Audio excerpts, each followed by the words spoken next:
Hello everyone, Helican Explanations is back with another new video. This is completely different from previous video which I did because this video involves some serious discussions and topics you and I have to face and learn in our real life. So you are thinking that now I'm going to give some lectures about managing your brain. Do that, do this, do that. No, blah blah blah. I won't do all those because see, if you just take a normal example like seeing the interviews in YouTube or some web series or like that, you'll get bored by the sentences. They all say that I was doing this in my childhood, I was doing that, blah blah blah. Those are bullshit what I consider, because see, everyone is having their own lives and own lifestyles and own behavior and attitude. Everyone's attitude and behavior are unique. You have to follow the syllabus and pattern, whatever you have in your way, in your unique way which you have created, not following others' path or others' ideas or others' inventions. Those are all really bullshit. Don't follow those. So in this video, we are going to learn about some major brain distractions and brain focus techniques and tips which if we could follow, we will achieve 100% score or marks in any exam. First, I'll be just introducing you about the distractions and focus.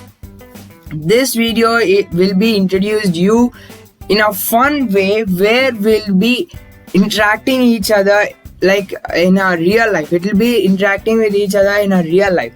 See, the examples I'm going to give you in this video are really interesting and everyone will tackle an example in their real life, I bet. Now let's start our video. So in this video, we are discussing about focus and distractions which each and everyone will face in their real life. In the first one, let's know what is a focus and what is distractions. I hope you all know what is that. A distracted brain does not learn as well as a brain that is concentration a task in hand. Okay, and the next one, although your brain carries a lot of thought process simultaneously, it is impossible to continuously think of multiple things. Although we may think we do, in reality we are just switching between different thoughts in quick succession. Studies have shown that even those people who think they are good multitaskers do not work as well. When they do multiple things at once, they may not properly concentrate. I will just explain this paragraph in simple sentence. Multitasking is the worst thing which everyone will do, even I and you. I hope you does, but if you don't, that's good. Because see, like biology class or maths class will be going on in your online classes, or a meeting, anything will be going on, and under your desk or bench you will be doing some homework or reading some comic, novel, book, any kind of thing. So you'll just think that yeah, I'm listening everything to class and I'm reading the book under my bench or desk. That doesn't work, guys, because see, if suppose ma'am asks you a question, or your sir or your boss asks you some questions about the topic that is going on over there, you will answer that, but eventually after a period of time you'll just forget everything you have learned in the class, and you'll forget everything you've read in the book that was under your bench or desk. So the multitaskers, there's a main notice I'm giving to you that doesn't work. Even if you want to experiment with this, I'll just give you a best example. See, let's say you have to waste one online class or meeting. This is just an experiment. I definitely bet this will work. The first thing I want to do is, so from Monday where online classes will start. So I want you to do that, like keep a comic or novel or whatever book you like or you love to read, or any web series you want to watch in your mobile or your tab, something, etc. Just keep that under your desk or wherever, and you can just learn the topics that teacher says simultaneously. Just watch or read the web series under your desk or bench, and then simultaneously you have to do another task like attending a meeting or a class. So the things must be done simultaneously, and after a period of time, go out, play, or do some things you like, and do whatever you want. See, after 5 hours or 6 hours or 1 day or 2 days, just come back to the same place and then see the web series or the book you've read under your desk, and just recall the topics whatever you've learned in the class. I bet that your knowledge will be in the level of 0, because you're concentrating on both. Your brain will only process one thing at a time. See, if it does process 2 things or 2 tasks at a time, it just forgets everything after a period of time. Everyone will be having their unique IQ, right? Their IQ levels will be different according to their concentration they keep on their studies or work, and the IQ levels increase or decrease by the work they do in their normal lives. So that's why I'm saying mentioning the period of time. So I'm not giving the exact time like 1 hour, 2 hours, even though people like me forget everything after 1 or 2 days when I do multitasking. Of course, everyone will do multitasking in serious situations or in a silly situations. So let's summarize this paragraph in simple way.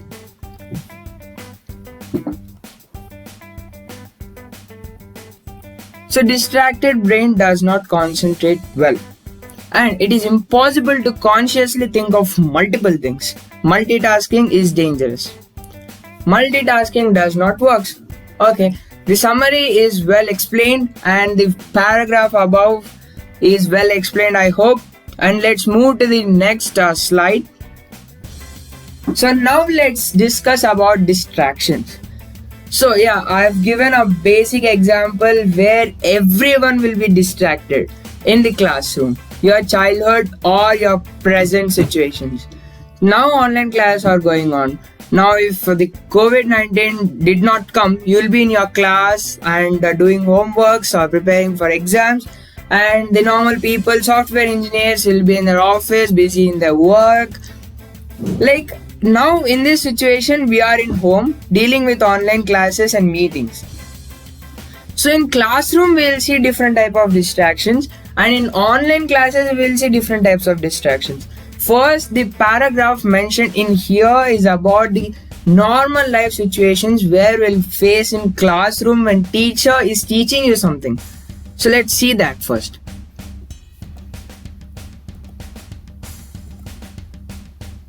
First one, distractions come in many different forms.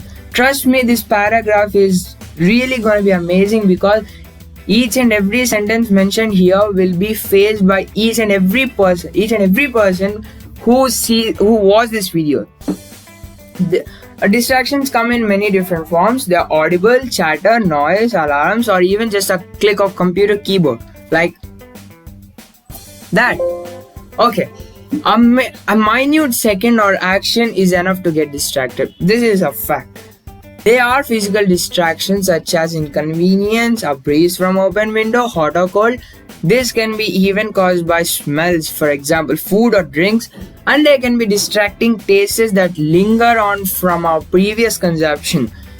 Of course, there are even visual distractions, which run gamut from email notifications through people waving your attention. Obviously, anyone can control all this. But even so, when you're trying to get things done, you should do what you can reasonably and safely do to minimize them. Shut the door and switch your gadget to do not disturb mode and find a comfortable place to work. It's a long paragraph, but if you got good English in your mind, and I hope you understand this paragraph, but let's go with each and every line in seconds.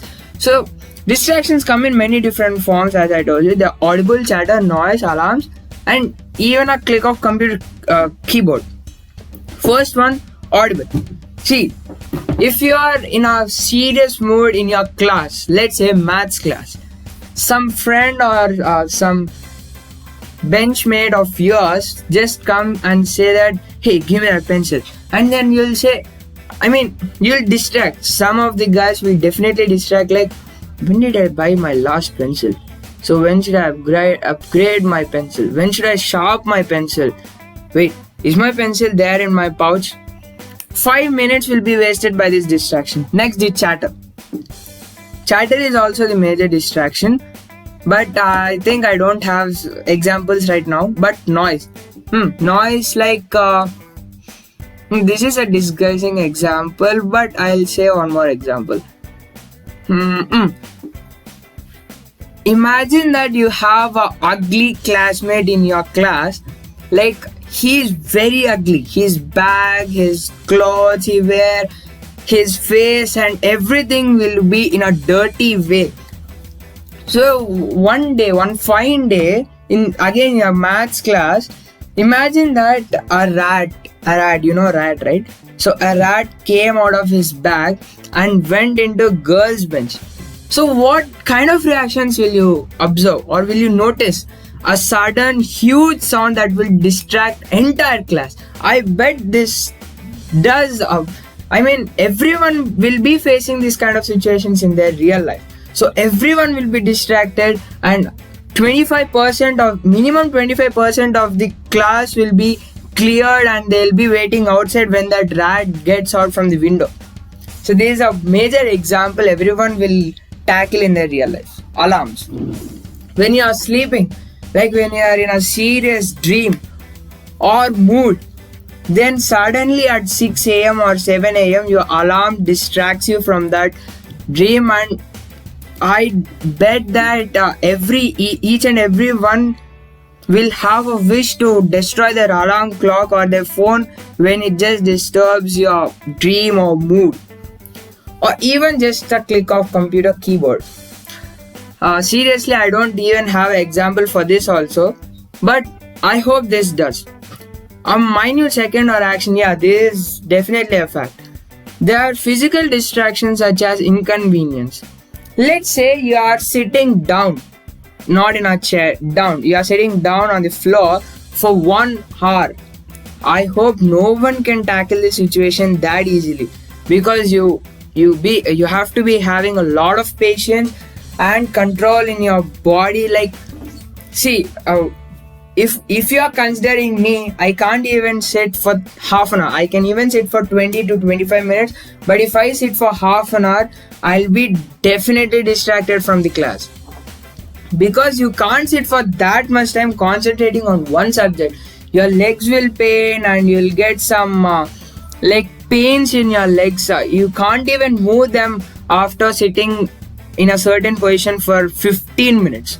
So that's not possible.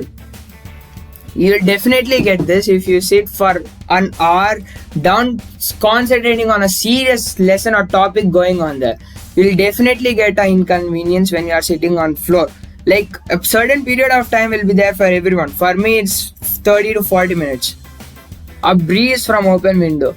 If you are a window seat person in your class, then I hope you'll be the person who is distracted the most, because when your teacher is teaching there, or when your boss is teaching there, or on the board or a projector, if you get a sudden cool air from your window, some people may trigger to sleep, or some people may just look at the window and keep looking outside by just getting distracted from the class. And the wind may be hot or cold. If it is a cold wind, you'll be just looking out of the class or your office. But if it's a hot wind, you'll be just irritated, I think. Yes. This can be even caused by smells. Now comes the situation, online classes, the present situation. So now you are in home. I hope most of the mothers in your home will be cooking the delicious food where you can't find it anywhere else. The delicious food smell diffuses all overall your house, and then you'll just float in the essence of that smell. So you'll be definitely distracted by your mother's food, that's for sure. Like example, food or drinks. Even smells can be coming from tasty drinks, right? And there can be distracting tastes. So let's say you are in a classroom, you are in a class that is after 15 minutes of your break. So break is completed. So 15 minutes has passed out. Now you will be just imagining of your previous break, of previous snacks you took. Like if you consider in my situation, let's say I had some biscuits or wafers like that. So I'll just imagine the taste I had and the smell I've took in that 15 minutes. So I'll just distract by that also. I'm just saying an example. I'm not saying that I'll definitely distract. Sometimes it happens. Of course, there are even visual distraction. Like visual distractions, like if you are in a serious classroom and your friends are playing some kabaddi or throwing balls on each other without teachers notice, then you'll definitely distract just looking at their actions or the funny things they do in the class, right? And one more thing, the example they gave here is email notifications. So let's say you have submitted an important message or report to your boss or teacher and waiting for their message. And now present you are in a different work. Suddenly the boss or teachers replies you. Whatever they reply, it may be bad or good. So you'll be writing a book, let's say, and you'll get a notification from your boss or teacher. Then you'll definitely distract from that book to this reply and keep thinking on that reply for minutes and hours. And next, obviously anyone can't control this. See, the example I have given for visual distractions are totally different from the paragraph that is mentioned over here. Okay, obviously anyone can't control all this. That's right. But even so, when you're trying to getting things done, so it means that even though you are not distracting, you are trying to not getting distracted, you should do what you can reasonably and safely do to minimize them. So my teacher always says that you should just increase your studies or you should just decrease your distractions 1% day by day. So for a month you'll be getting distracted less by 30% and getting increased by studies in 30%. So just 1% per day. I hope I will not follow this, because I see getting increased 1% daily, it's not like a maths problem. You like mentioning everything. Yeah, today I have increased 1%, so tomorrow 1%, day after tomorrow 1%. We will not be knowing where 1% we increased.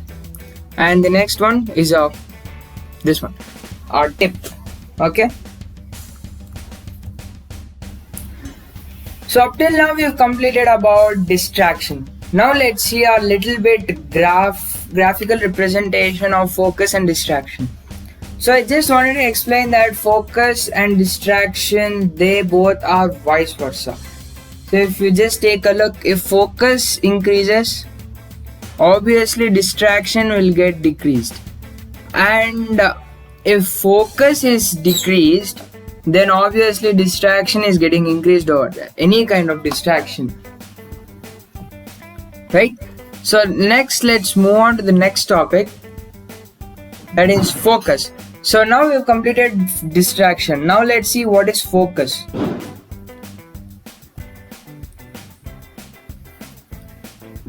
So even if we eliminate most of the distractions, we still need focus. Yes, because if you sit idly, like sitting idle is doing nothing, right? So you want to keep some focus and read some books or anything. It's very easy for our mind to drift. Yes, indeed, many of us find ourselves perfectly capable of spending a day doing work without actually getting any real work done if we have the opportunity. It's amazing that how many distracting activities we can find to spend time on. That's for sure. Even every human will be getting distracted on his work or anything else. Whether it's reading news, chatting online with friends, or simply doing easy, unimportant work while avoiding what actually need to get done. Most of the people, they complete unnecessary work and they do unnecessary work instead of doing the important work that need to be done completely and immediately. But they do not focus on that and they just leave it aside. That's wrong, guys. So I'm just saying, just give you a hint. So if you just forgot any important work, just go and complete it. And next, often the hardest part of the task seems to be getting started, because typically once we have overcome the initial inertia against becoming something new, keeping going seems much easier. If there's a problem for you, we have so many tips and ideas to avoid this, such as deliberately jumping into the other work in the middle of a task. While it may make logical sense to begin at the start of a report, essay, or other project, often mental pressure of having the entire thing to do feels too overwhelming, leading us to put off any attempts to actually get going. It's much better to do something and then, having got past the hurdle, it's considerably easier to jump back and work on the beginning section of the task. If it's necessary to do so, if it's necessary to do so. From this point, maintaining focus often proves easier. So let me just summarize this and just say you. I hope I do not reach your point of summarizing, but let me say my point. See, focus is the only thing every human should have and will have. Some people, for example, programmers. So this is a programming channel, right? We programmers, we just stop in the middle or stuck in the middle of a code when we just make a small blunder mistake. So in the some languages, we do not find decoding and debugging that. So in that cases, it seems much difficult to find out the error where we have done it actually. So in there, we just break that mood, and breaking that mood means just leaving off the code, keeping it aside, and then moving on to the next one. That's literally wrong we do, because you have to get through each and every line. But even in some situations, getting through each and every line is much difficult. I mean, the professional programmers write pages of code and implement it, right? So that's why even now in the modern period, we are getting the updated text editors where we can see the errors immediately. It just shows us a red into mark or keep an underline over there, or the code which is after the mistake breaks and does not actually work, so that you can just go there and check it out, and then solve it, and then come back and then continue. But whoever are using the basic text editors, so I'm not going to discuss about text editors right now, just saying that just don't get it into the other task while you are in the middle of another task. So that's literally a long thing we do. And next, it's much better to do something and then, having got past the hurdle, it's considerably easy to jump back and work on the beginning section of the task if it's necessary to do so. From this point, maintaining focus often proves. And one more thing I want you to take a look at in this paragraph is, we have so many tips and ideas to avoid this, such as deliberately jumping into other work in the middle of the task. So now in the next slide, I'm going to show you some getting things done tips where you can follow that, and everyone will complete their work after following that completely. So let's see that first.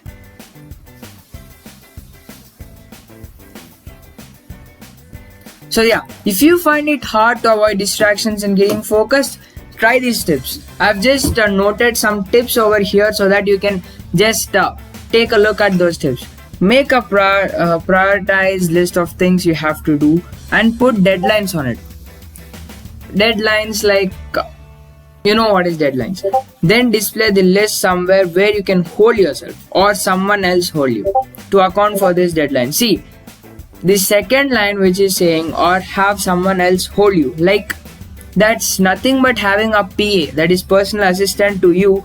Like he will manage everything, he or she will manage everything what you have to do and what the works has to be done or keeping the deadlines for that. See, we will just strike off that line because we the students don't have PAs and all those, right? Break complex tasks down into a series of much smaller targets. The same way a company would distribute work among many employees.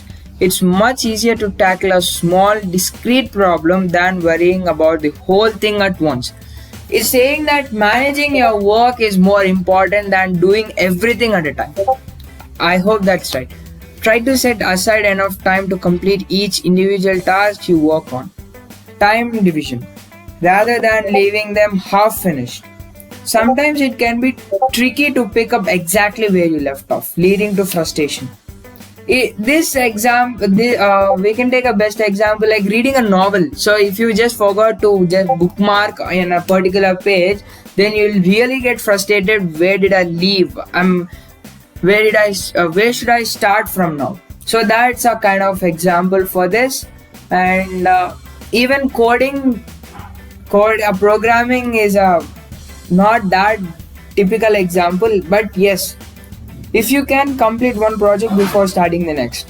So there's nothing to explain in this sentence. That's so simple to understand, right? So the next one, let's see some puzzles if we could do. So to solve these puzzles, it may take hours and also it may take minutes to solve. But I'll just explain these puzzles. The solutions will be revealed in the upcoming next video, okay? These puzzles will require your complete attention to solve. So this is a basic puzzle, a sudoku where everyone can solve. Just I'll remind you the rules. Place digits from 1 to 9 in each white square so that no number repeats in any row. Column or bold lined 3x a box. Shaded square should remain empty. So the shaded one should remain empty. Nothing should be filled in that, and can therefore represent different digits depending it then like it's a what you can say, it's a wild card in Uno. So it can represent any number. So that's a life count for you in each and every row you see there. Part of a row, column, a box. So that's it. This is the first puzzle, Sudoku, a simple one. You can solve that in minutes if you have more experience. So let's go to the next puzzle. So this is a tic-tac-toe puzzle, but not exactly tic-tac-toe. Let's see what it is. So you have this table in front of you over here. So to say that, like if you let's read the question once. Place an X or an O into each box so that no lines of 4 or more X or O's are formed, not even diagonally. So if you place an O over here and an O over here and O over here, this pattern should not come. Okay, this 4 in a row pattern should not come. Okay, that 4 in a row pattern should not come. Even in this way or this way or this way, any kind of direction, 4 in a row should not come. 3 in a row can come, okay? So that no lines of 4 or more X or O's are formed, okay? 4. I hope you understand. Let's head to the next slide. So this is a third puzzle to be solved. Place a 0 or 1 in each empty square so that there are an equal number of each digit in every row and column. Reading along a row or column, there may be no more than to the same. One second, guys. The same digit in succession. For example, 1001101 would be a valid row, but 100001101 would not be a valid due to there are 3 zeros in succession. So let me say that clearly. Order can be changed, but the number of ones and zeros shouldn't be changed. Okay, so let's see that table. Let's see that question. So if I just I'll just give a brief example. So let's take this as an example. So this is our question. Let's say we solved, we filled these numbers in a row. I'm not mentioning anything in this table. So let's say that we filled that in a row, and the next row should be repeated like order can be changed, like 1 1. There are 4 ones, right? 0 0 0 0 1 1. This pattern may not come because even there are other rows to take out. Look, so that's why this order may not come for you. Okay. Next one, the fourth question. So yeah, in the previous completed puzzle, you have to count how many times that the sequence 0 1 0 appeared, either horizontally or vertically. So if you just take an example, 1 second. So like 0 1 0 like over here, and 0 1 0 like over here, like that. Like these patterns should come. You have to count them, okay? Just you have to count them. Like that's it. And the video got completed. So I'm really excited to release the third part of web development, the completion of stylish website. I hope it will release soon, because there are so many animations to be completed and so much topic to be covered. So that's why it's taking this long time. No problem, but I'll just release that CSS part 2.1 and NTSC part 1. So in that NTSC part 1, we'll be covering over 50 plus questions on coding and decoding. Okay, I'm just revealing the topic, that is coding and decoding, the first NTSC topic. So this is the end of the video. Thanks for watching, guys.